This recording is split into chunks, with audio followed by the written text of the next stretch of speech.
Chapter 4. In this chapter, we're going to look at different ways to differentiate.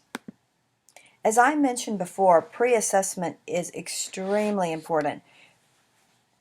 Gifted learners are not always gifted across the board.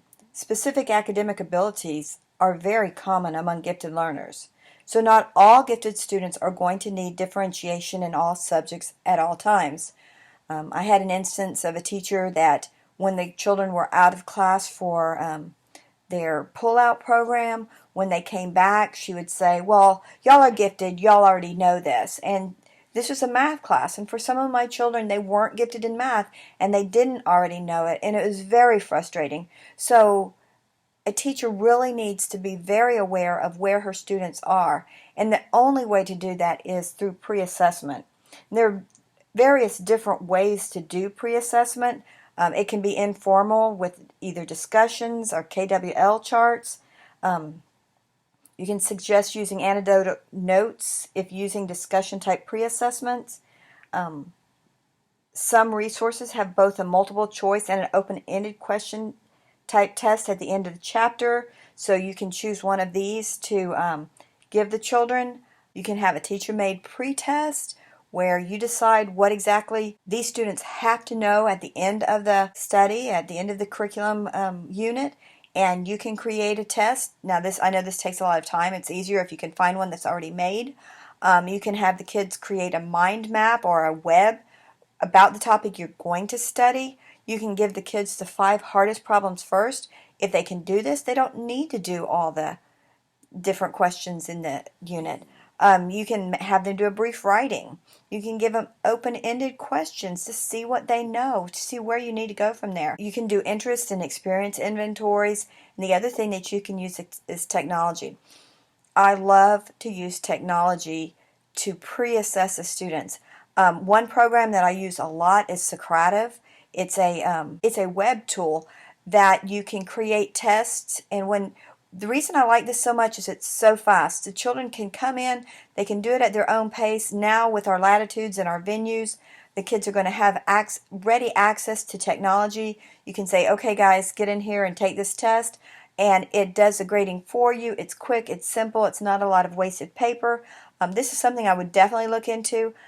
Another tool that I used is Padlet.com, and with my gifted kids, I wanted to know what they knew about underachievement because I wanted to teach them about that, but if they already understood the concept quite well, I didn't have any need to do it. So I used Padlet.com, and I had everybody put their comments on the Padlet, and then when I looked over it, it was very evident to me that they knew a lot about it. So instead of teaching them about underachievement, I just went through the Padlet that they actually had created, and it put a lot of interest from the children because this was their work. This is what they had put.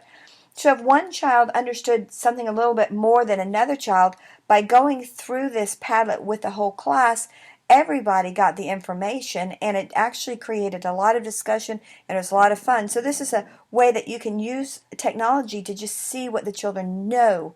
I did the same thing with a group of 6th graders. They had to write a paper about World War II. I wanted to know what they knew. Actually, they weren't writing a paper about World War II. They were writing thank you notes to World War II veterans. So before they actually started writing these thank you notes or these letters to World War II veterans, I wanted to know what these students knew about World War II. So I put a Padlet up there. And what I found out very quickly is they didn't know very much at all about World War II. They knew a little bit about the Holocaust. They knew that Hitler was in charge of the German side of it. But beyond that, they didn't know very much. So this gave me an idea that it's going to be difficult for them to be writing letters to the veterans when they really don't know what the veterans sacrificed, what the veterans experienced. So it really told me that more instruction needed to be done before the students could complete this assignment. Another way to differentiate for our students is to give them these out-of-school options. We referred to this earlier in this workshop, and we're just kind of revisiting it. The state plan requires us to have out-of-school options when possible. TAGIT is actually the Texas Association of Gifted and Talented, and they have a lot of resources. This is definitely something that you could use for a resource when you're trying to help these students. The Duke has a talent identification program. There are university programs in the area. The U of H Clear Lake has summer programs for our gifted students. Texas A&M in Galveston has programs for our students. There's also academic programs that children can participate in. And our district actually provides contests such as Math Counts, Olympic decathlons, Lego robotics, future problem solvers. So these are things that we can encourage our gifted children to participate in, to reach them in their area of interest.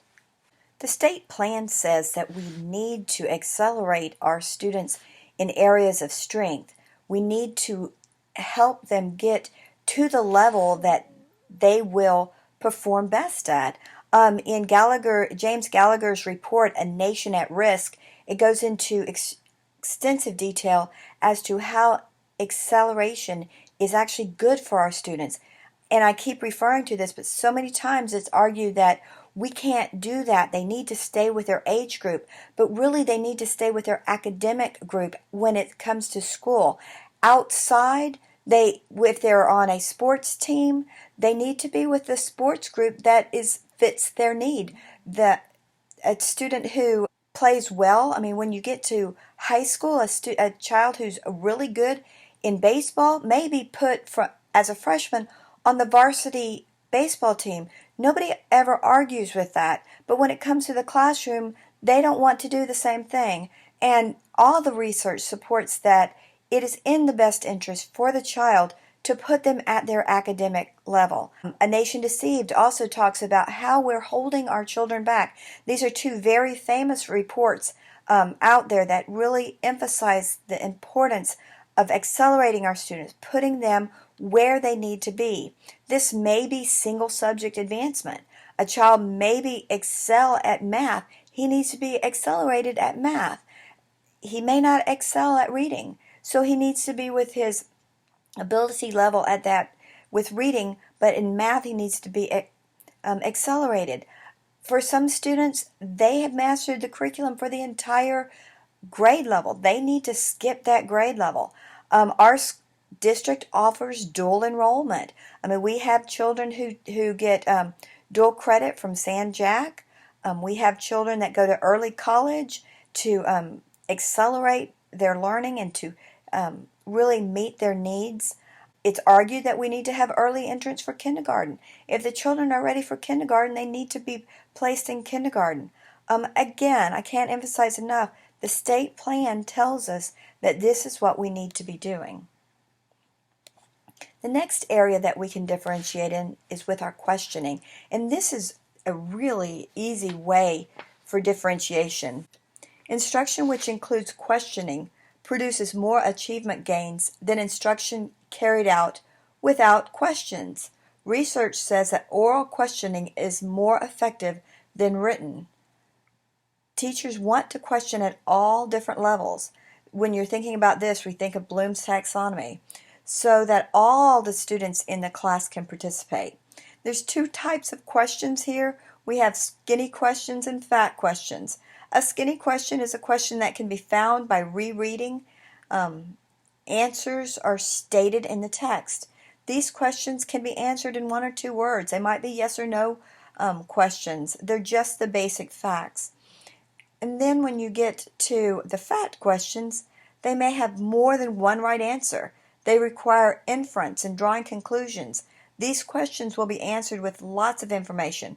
They get at the main idea, the feelings and the motives, the opinions, the clarifications and predictions. They often ask how, why, or which, So why? Students analyze cause and effect relationships. How? They tend to be problem-solving questions. Which? Decision-making questions. So it's very important that we get these fat questions that we're really asking our kids to think and to analyze. It's not good enough just to regurgitate facts from the text. They need to think more deeply. They need to take it into the different levels of questioning.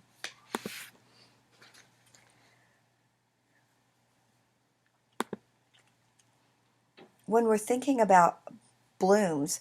Typically, the Bloom's triangle looks like this. This is for the below grade level students.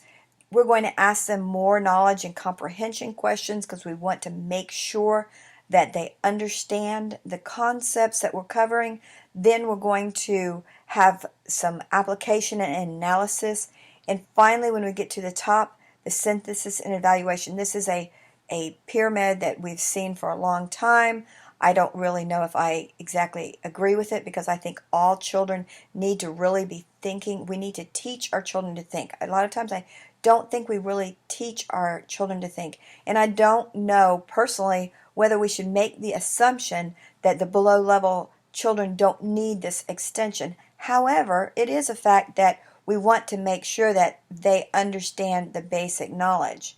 Now when we go to the on grade level student, we're not going to have as many knowledge and comprehensions. We want a few, but we want them applying and analyzing the concepts. So we're going to be asking a lot of these application and analysis questions for our on-level students. And finally, we're going to give them some synthesis and evaluation questions. So this may be what this one's more like a diamond. It's kind of more in the middle section, the application analysis. So, but then when we get to our above grade level students, most of our questions should be in the synthesis and evaluation. That doesn't mean that we don't have the knowledge and comprehension questions, but that's going to be not as many because that doesn't really require that these students can pick up this stuff, they can learn the material fast, and so we don't need to dwell on this part of the questioning. We need to get a lot of those application analysis, and we really need to focus on the synthesis and evaluation. How can you design? Can you create a solution? Can you judge it? How can this be said differently? What changes would you make?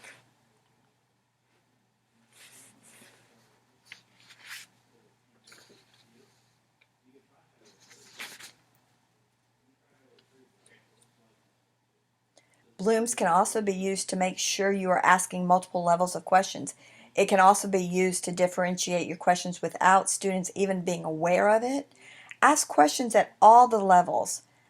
And students who can answer will. So this kind of goes back to what I was saying before. I don't really want to rule out the higher levels for our below level students. So when you're asking, making sure that your questions incorporate all levels of questioning. If you're asking a question and a student that you may consider to be below level can answer the higher level questions, that's great, because my real thought is that we need to teach all kids how to think, and the questioning is a great way. The different levels of questioning, great way to differentiate your curriculum and to make sure you get those higher level questions out there. You may remember that Bertie Kingor said that one of the more difficult ways to differentiate your curriculum is by creating tiered assignments. And this is actually more difficult because it does take a lot of thinking. To create a tiered assignment, what typically you do is you begin with your on-level task, and then you can create the above-level task and the below-level task based around the same thing that you're working on in class. I saw an example of a teacher doing this. It was really neat. I loved the way she did it because she made everybody in the class feel like they were doing basically the same thing. And so let's take, for instance, she was teaching the rainforest, and there's different levels of the rainforest.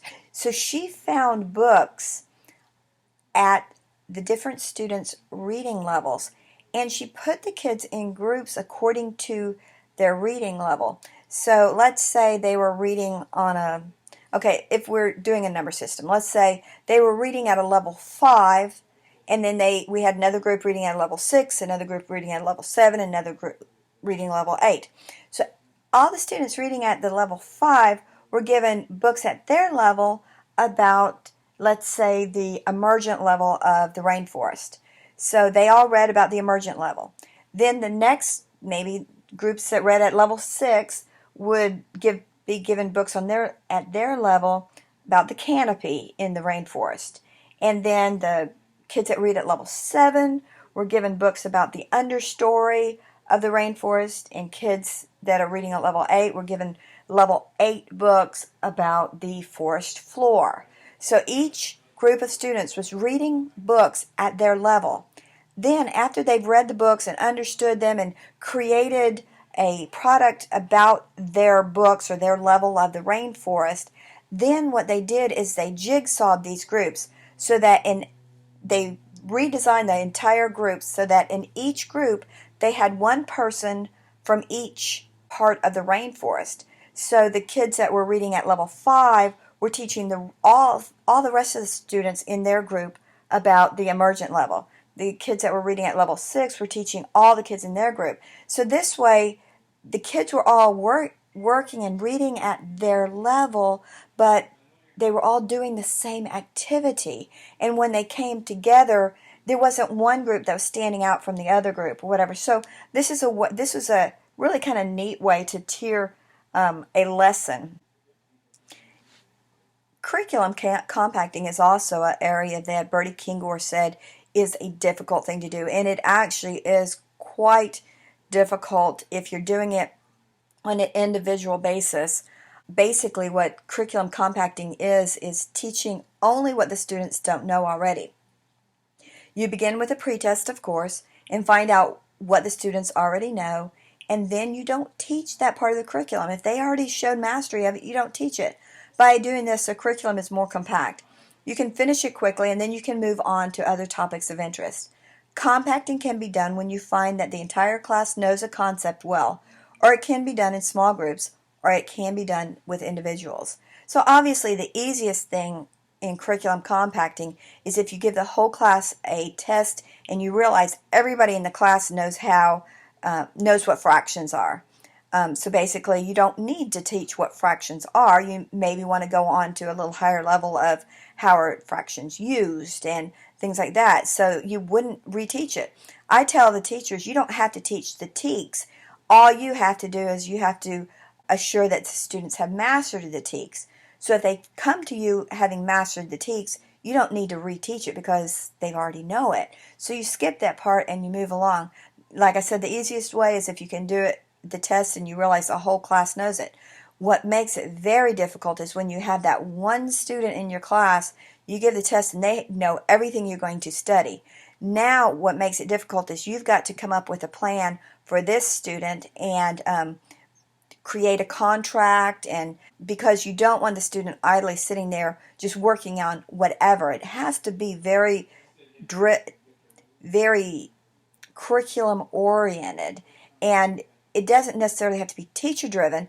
It can be a combination of teacher and student coming up with the same thing, but you as a teacher are required for assessing and evaluating the knowledge that the child is learning and the products that they produce in this. That's why Bertie Kingor said that curriculum compacting is difficult, because I think it's really when you're looking at it on an individual basis. If you have a group of students that are compacting, it actually makes it a little easier because they can work together on something that of interest to that group. The next thing that the state plan really emphasizes is that we need to give these kids an opportunity for independent study and for research. Independent study can be on the same topic of study as your current unit. Basically, if you're studying about the rainforest, you might let some child who really has demonstrated that he knows everything about what is in your actual curriculum, you might get them to go off and start going more deep into it and start looking at the ethical issues. Look at how the rainforest has changed over time. This might not be something that you would be covering in your class, but you can put the child on a study of his own to bring in more information and maybe later even share it with the class. Independent study can also be on a completely different topic that the student is interested in. In this case, the student has bought time to work on his interest project by demonstrating mastery of the current curriculum content. Special project contracts or learning contracts can be helpful here. Within the contract, you can spell out what the child will be studying, when they can work on it, what resources they may use, and what you expect them to complete, and how long they will have to work on the project. In this next section, we're going to watch a really short Animoto example. What happened on This project is a second grade teacher assessed her students to find out what they already knew about multiplication. She gave them a time test, and there's a group of students in her class that knew their multiplication facts, and they could do it within a set amount of time. And she's like, well, it's ridiculous if they already know these facts for me to have them keep doing the drill and kill, as I call it. So what she did is she told the children that they needed to go throughout the school and find 3 different teachers and ask these teachers how they use multiplication in real life. Following that, she told them that they needed to create a project to demonstrate how these teachers in the school used multiplication in real life.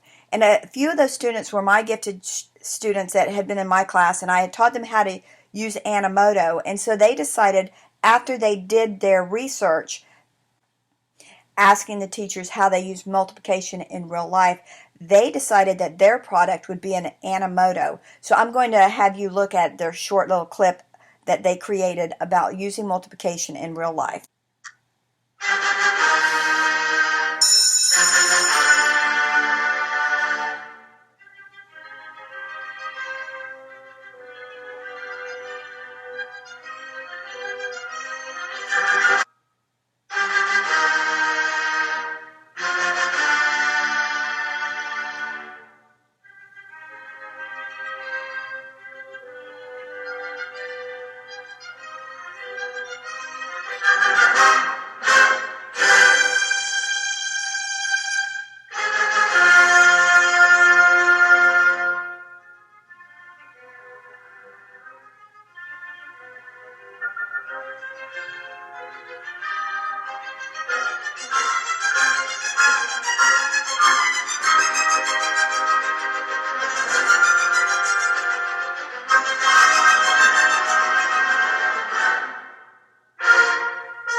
I didn't play the whole clip for you because I think you kind of can get the idea from what you've seen, but you can see how they took the information. These are second graders, and they took the information that they got and they were able to get on the computer they had no help from any teachers. It was just these 2 little boys did one, and there was 2 little girls who did one.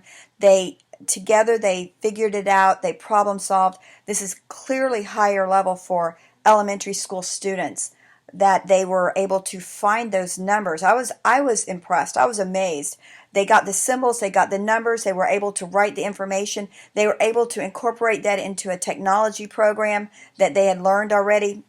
And I think I was very impressed with what they did, and I was very excited that the teacher allowed them to just go off and to use their own creativity to create a product based on what they had learned from how we use multiplication in the real world. So when you look at the differentiation techniques that this teacher used, she related it to real life experiences. She gave them options. She let them work on, in groups of students who were working at their own ability level. So basically, all around, she did an outstanding job of differentiating for these students who already had demonstrated that they understood the concept of multiplication. That kind of leads us into the next topic of study, using technology for differentiation. You can see clearly that, she didn't have to sit beside these gifted kids. They figured it out, and she was able to let them go on their own. Right now, we have our latitude to learn, or it might be our venues, or whatever it is nowadays, that, more and more students are getting these in the classroom, that you can use technology for differentiation. We've already talked about Socrative for pre-assessment. Birdseed.com is an awesome website specifically geared toward gifted students and gifted lessons. I recommend going there. It has lessons for all levels. It has lessons for all subject areas. I would strongly recommend going to birdseed.com and finding something. The idea of having a flipped classroom where you videotape your lesson And the true ideal method of using a flipped classroom is that for homework, the students watch the lesson. They come back to your classroom and you assess what they've learned from watching the lesson on their own, and from there, you take them forward. Some of them you're going to find out need remediation, but by using the flipped method, it saves that time that everybody's sitting listening to the same lecture, and you know that the kids in the back of the room have tuned you out, and the kids over here aren't staying up with you, and the kids over here are saying, yeah, I got that. So using technology to create a flip lesson can also help with differentiation. And then when we talk about the blended classroom, a blended classroom is using lessons that are already created out there as part of your instruction. So with a flipped classroom, you're having to come up with your own lessons and record your own lessons. With a blended classroom, you're using resources that are already there. Khan Academy has all kinds of resources that are already created. PBS Learning has these lessons. Also, TED Learning has many lessons. So this is an outstanding way to use technology to help with meeting this need, this real strong need of differentiating for our advanced learners. Another method of differentiating is using menus. You might call them choice boards, you might call them tic-tac-toe boards, but basically what these do is provide many options that the students can choose from.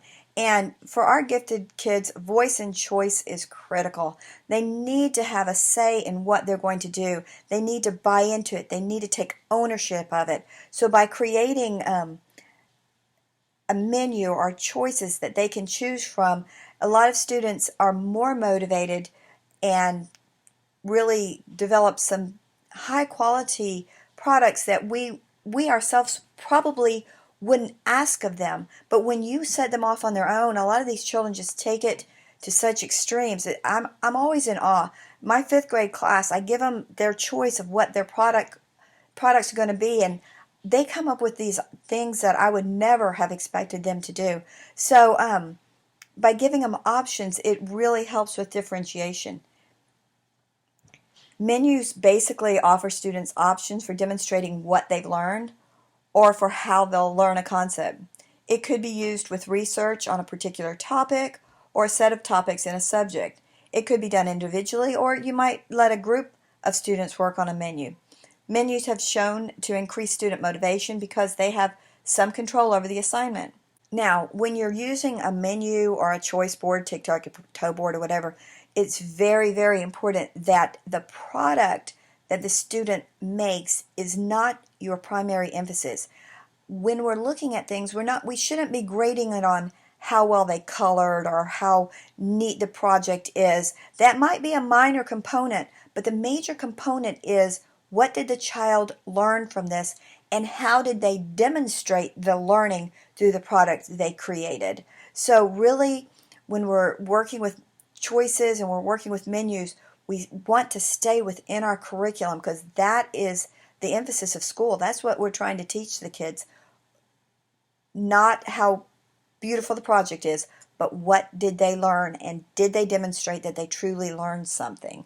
So the question is, how do we grade that? And the best way for grading an independent project or a menu project is by creating a rubric. It's very important to create the rubric beforehand. It's very important to give the students the rubric before they start their project, because this way it tells them what's expected and they can kind of use it as a checklist to make sure that they've done everything that you expect of them. So a lot of times the huge question is, how do I grade this stuff? This is too overwhelming. And the best answer that I can give you is to use a rubric. I want to end these videos that I've been doing with this quote because I really kind of liked it. It said, "I like this class because there's something different going on all the time. My other classes, it's like peanut butter for lunch every day. This class, it's like my teacher really knows how to cook. It's like she runs a really good restaurant with a big menu and all." Written by a seventh grader. I hope this is what your class looks like. I hope that you look like a really good cook with a very big menu for all of your students.